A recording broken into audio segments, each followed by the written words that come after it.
네, 안녕하세요. 차탄상입니다. 저 흡프스프 패소로 하락을 했는데 일단은 좀 오늘 장 초반에 반등이 좀 나와주고 있는 모습이었는데요. 사실 이거는 지금 주가가 빠지는 건 패소 땐 빠지는 건 아니에요. 이제 우리가 지금 코스닥이 박살이 나고 있어요.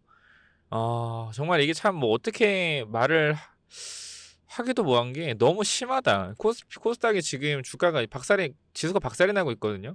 근데 이 박살이 나고 있는 과정에서 결과적으로 제가 생각을 했을 때는 지수가 5% 빠지기 때문에 이 코스닥 시총 상위주들이 전부 다 빠지고 있는 거다라고 볼 수밖에 없다. 그러니까 이거는 냉정하게 바라봤을 때 지금 코스피 같은 경우도 삼전하락 하이닉스만 올라가죠. SK스퀘어도 지분 관계로 올라가는 거고 다 박살이에요 지금.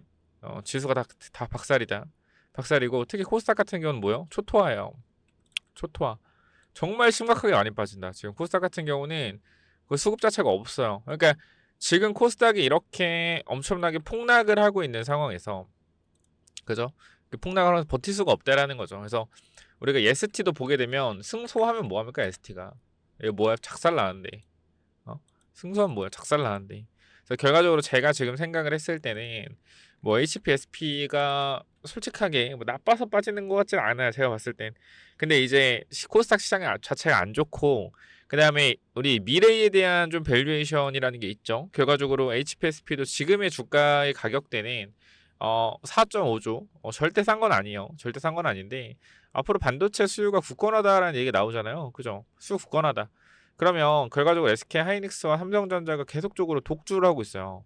이 독주를 하고 있는 과정에서 우리가 조금 생각을 해봐야 되는 부분들은 뭐가 있냐면 그런 게 있어요.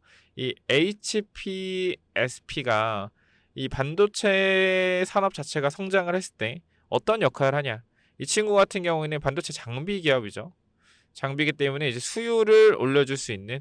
그러니까 어떻게 보면은 우리가 좀 그냥 이거는 읽어서 말씀드리는 게 좀 편할 것 같아요. 제가 뭐 반도체 전공정 전문가는 아니니까. 그래서 하는 일 자체가 자 고압 수소 어닐링 기술 기반의 제니시스 장비의 제조 및 판매로 글로벌 반도체 기업에 장비를 공급한다.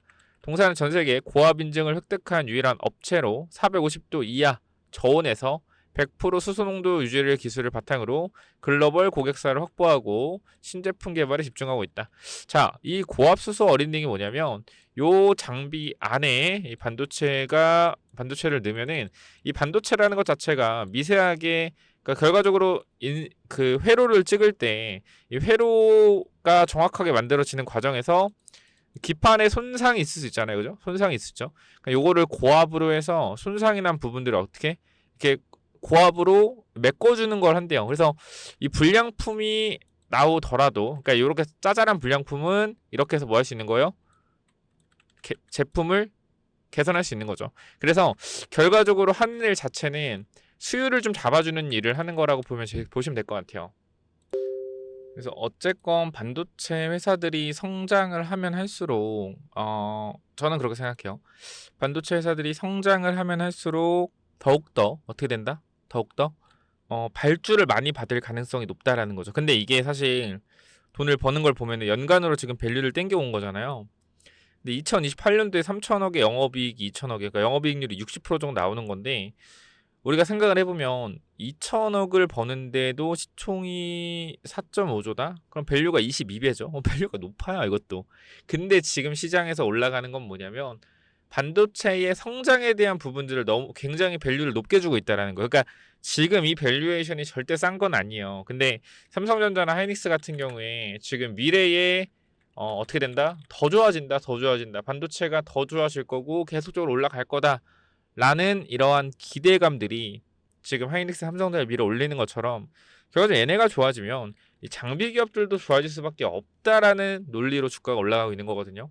그러면 우리가 기억을 해야 되는 건 뭐냐면 일단 HPSP랑 반도체 장비 기업들이 제가 생각했을 때는 물론 미래 가치를 땡겨서 보면 싸다라고 생각하는 사람도 있겠지만 그냥 여태까지 현실적으로 봤을 때는 싼 건 아니죠. 싼 건 아니다. 싼 건 아닌데 그래도 이 회사의 이러한 기술이나 이러한 부분들이 충분히 반도체가 시장이 커지면 커질수록 충분히 이제 포텐셜을 낼 수 있는 재료나 성장 가능성이 있는 거는 분명하나 제가 생각하고 고려했을 때는 시장이 무너지면 뭐 어쩔 수 없다. 그래서 지금은 시장이 무너지고 있기 때문에 코스닥 시장이 이제 무너진다는 표현이 맞는지 모르겠어요. 뭐 올라간 것도 없는데 무너지는 게 맞는지 모르겠는데 어쨌든 코스닥 시장이 굉장히 안 좋기 때문에 코스닥 시장이 어떻게 되는 거예요? 빠지고 있는 상황에서 같이 빠지고 있다. 사실 지금 지지선이에요. 이거 지켜야 되는 자리거든요. 갭된 자리. 갭 메꾼다라고 치면 얼마야 지금? 56,000원, 55,000원이에요. 이 자리 지켜야 되는 자리예요. 지켜야 되는 자리고 솔직히 좀 저는 아쉽거든요. 이 자리는 좀 지켰으면 좋겠는데 지수의 문제가 분명 있었다. 그러면 고점 대비 빠진 폭을 보세요. 지금 고점 몇 프로 빠졌죠? 고점 대비해서 마이너스 40% 빠졌습니다. 맞죠? 40%. 그러면 뭐요? 거의 다 빠진 거예요. 어쨌건 얘도 시총이 5조, 시총이 7조, 8조, 9조까지 갔던 거의 8조까지 갔던 애기 때문에 이 정도 빠지면 뭐요? 이거 리바운딩 어느 정도 나와줘야 된단 말이에요. 그래서 이 자리에서 원래 이렇게 리바운딩이 나올 수 있는 자리였는데 코스닥이 밀리면서 빠졌다. 그럼 지금 어떻게 해야 되냐? 지금 기다릴 수밖에 없죠. 사실 코스닥이 이렇게 급하게 빠지면은 물론 추가 하락 나올 수는 있겠죠. 그러나 너무 이 밑에 지지선이 단단해요. 들고 있는 사람들이 많기 때문에 매도 압력이 더 세진 않을 것 같고 여기서 지지 나와주면서 제가 여기서 말씀드렸던 여기서 리바운딩 나올 거 밑에 더 세게 나올 수 있겠죠. 이런 식으로. 그죠? 그래서 올라갈 수 있는 폭은 사실 제가 그냥 흐름만 본다라고 했을 때 7377 분봉에서 저항을 볼게요. 비슷하네요. 73,000원에서 8만원 구간. 여기가 이제 기술적인 리바운딩이 나올 수 있는 구간이거든요. 비슷하네요. 그래서 요 구간이 저는 한번 터치가 들어갈 거라고 생각을 해요. 그래서 요 부분에서 여러분들이 물려 있더라도 지금부터 추가 매수 타이밍 잘 전략을 잡으시고 반등 나올 때 대응을 하면 조금 좋은 결과 있지 않을까 싶습니다. 정말 너무 그러니까 저는 원래 주식으로 손실 난다고 별로 안 힘들어하는 사람이에요. 뭐 잃을 때도 있고 벌 때도 있지라고 생각을 하는데 요즘 주식시장은요. 진짜 저도 너무 힘들어요. 이게 진짜 너무 힘들다. 너무 진짜 말도 안 되게 삼성전자 하이닉스만 올라가다 보니까 사실 이런 시장은요. 절대 좋은 시장이 아니에요. 근데 주식시장에 주식을 이제 많이 안 하신 분들이나 주식을 오래 안 하신 분들은 이거 뭐가 안 좋냐. 삼성전자 하이닉스만 들고 있으면 되는 걸. 다 맞는 말이죠. 근데 주식시장을 누가 그렇게 합니까? 다 분산도 삼성 하이닉스 몰빵하는 사람들만 돈 버는 시장이지 삼성 하이닉스 분산 투자하는 사람 돈 못 버는 장이에요. 왜?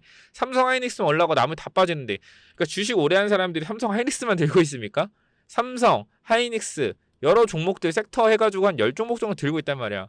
삼전 하이닉스 10%씩 있다라고 하면 얘네가 지금 올라간 뭐야 나머지 80%가 빠지는데 의미가 없는 시장이라는 거예요. 그래서 이런 시장 좋지 않다. 그래서 일단 제가 생각을 했을 때는 지금 구간에서 HPSP도 후프스프도 회사가 나빠서 회사가 뭐 패소해서 빠졌다라기보다는 코스닥의 영향이 너무 크다. 그래서 이런 부분들은 여러분들 좀 알고 계셔라 라고 전달을 드리는 거니까 체크를 좀 해보시면 좋을 것 같고요. 지금 구간에서 여러분들이 하셔야 되는 행동은 내가 현금이 있다라고 하면 그러니까 현금이 진짜 여유가 있다라고 하면 그 추가 매수 해도 현금이 여유롭게 남는다라고 하면 추가 매수에 평단 낮춘 다음에 반등을 노려서 비중 축소하고 나올 수 있는 전략.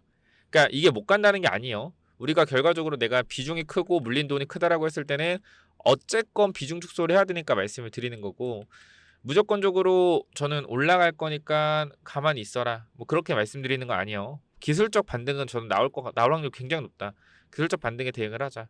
그리고 회사의 미래 성장 가치를 본다라고 했을 땐 끌고 가되 몰빵만 하지 말자. 이렇게 좀 전달을 드려보도록 하겠습니다. 그래서 여러분들이 지금 흐프스프에서 대응을 하셔야 되는 거는 뭐 섣부르게 팔고 뭐 딴 거 넘어간다.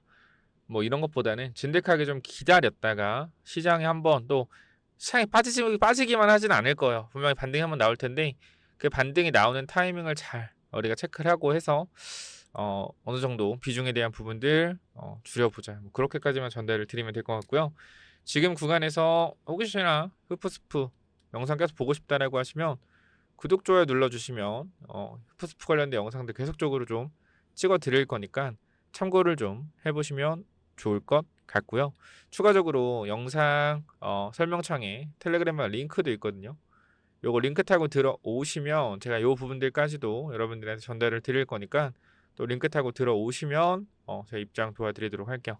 아시겠죠? 여기까지 하고 마무리하겠습니다. 감사합니다.